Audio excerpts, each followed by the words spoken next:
நான் டாக்டர் வி.எஸ். நடராஜன், முதியோர் மருத்துவர். முதியோர் பிரச்சனை கேளுங்கிற நிகழ்ச்சியில் மறுபடியும் உங்களை சந்திப்பதில் நான் மிக்க மகிழ்ச்சி அடைகிறேன். வார கொஸ்டின் நிறைய கொஸ்டின் வந்துட்டு இருக்கு. இன்னைக்கு கொஸ்டின் காமன் ப்ராப்ளம் தான். ஓல்ட் பீப்புள் காமன் என்ன ப்ராப்ளம் வரும்னா தூக்கமின்மை, மலச்சிக்கல், அஜீரணம் அப்படி வந்துட்டு இருக்கு. இவர் என்ன கேட்கிறாருன்னா, ஒரு பேர் பாஸ்கரன், வயசு 76, சென்னையில தான் கேட்டிருக்காரு. ஐயா, எனக்கு கிட்டத்தட்ட 10 வருடங்களாக மலச்சிக்கல் பிரச்சனை இருந்தவர். 10 வருஷமா கான்ஸ்டிபேஷன். நான் அலோபதி, சித்த மருத்துவம் எல்லாம் முயற்சி பண்ணி பார்த்துட்டேன். தற்போது கோட்டக்கல்லில் இருந்து எண்ணெய் எடுத்து வருகிறார். எல்லாம் விட்டுட்டு கோட்டக்கல்ல இருந்து எண்ணெய் எடுத்து சாப்பிட்டு வர்றாராம். கடந்த வருடம் மலச்சிக்கலுக்காக லேசர் அறுவை சிகிச்சை செய்து கொண்டேன். அது ஆபரேஷன் பண்ணிட்டார். ஆனாலும் இன்னும் குணமாகவில்லை. இதுக்கு ஏதுன்னு தீர்வு சொல்லுங்க டாக்டர் கேட்டிருக்காரு. இது ரொம்ப ரேர். 70 இயர்ஸ்லயே 10 வருஷமா மலச்சிக்கல் அவதிப்படுறாரு. எல்லா ட்ரீட்மெண்ட் பண்ணியாச்சு. அவர் பாண்ட்லயே இந்த கொலானி மூவ்மெண்ட்ஸ் ரொம்ப ஸ்லோவாயிடுச்சு. இவருக்கு எந்த டிசீஸ் இருக்க மாதிரி தெரியல. சப்போஸ் டயபெட்டிஸ் இருந்தால், பார்க்கின் டிசீஸ் இருந்தால் இது மாதிரி வரும். அப்போ மேஜர் எந்த டிசீஸ் இருக்க மாதிரி தெரியல. பட் எல்லா ட்ரக்கும் ட்ரை பண்ணிட்டார்.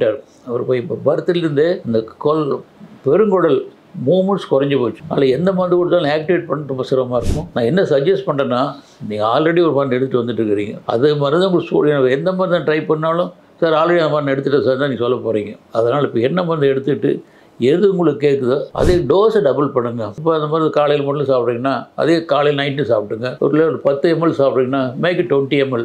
இப்படி இருக்கிற டோஸை ரைஸ் பண்ண தான் ஒரே ஒரு வழி சொல்லலாம். மற்றபடி நீங்கள் ரெகுலராக மார்னிங் வாக் போகிறது, ஈவினிங் வாக் போகிறது, தண்ணி நிறைய கொடுக்கறது, இதெல்லாம் ரெகுலராக பண்ணிவிட்டு இருக்கிற என்ன மருந்து சாப்பிட்றீங்களோ அதே மாதிரி டோஸ் இன்க்ரீஸ் பண்ணி பாருங்கள். கண்டிப்பாக உங்களுக்கு நிவாரணம் இருக்குது. இது தவிர வேறு எல்லாமே ட்ரை பண்ணதுனால என்னால் இதுக்கு மேலே என்னால் சொல்ல முடியல. நன்றி, வணக்கம். உங்களுடைய சந்தேகங்களை ஸ்க்ரீனில் தெரியும் இந்த நம்பருக்கு வாட்ஸ்அப்பில் அனுப்புங்கள். நான் அதற்கு தக்க பதிலை சொல்லுகிறேன். இது பூங்காற்று, நாளை நல்வாழ்விற்கான வழிகாட்டி. தொடர்ந்து இந்த மாதிரி வீடியோக்களை பார்க்க பூங்காற்று சேனல் சப்ஸ்கிரைப் பண்ணுங்கள்.